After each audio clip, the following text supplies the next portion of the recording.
గమనించాలి. ఒక రోజు ఉంటుంది, ఒక రోజును దేవుడు ఏర్పాటు చేస్తారు.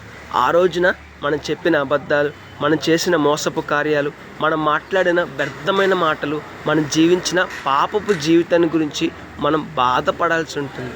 ఒకసారి ఆలోచన చేద్దామండి.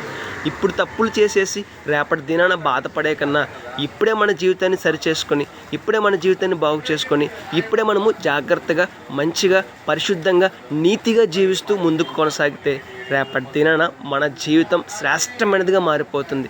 రేపటి దినాన మనం పొందబోయే బహుమతులు శ్రేష్టమైనదిగా ఉంటాయి. రేపటి దినాన మరణం సమీపించాక మనం పొందబోయే రాజ్యము గొప్పదిగా, శ్రేష్టమైనదిగా ఉంటుంది.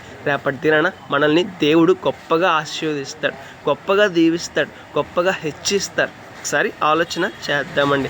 మనం చేసిన అబద్ధములు, మనం చెప్పిన అనేక వ్యర్థమైన కార్యాలను బట్టి ఒక రోజున బాధపడాల్సి ఉంటుంది.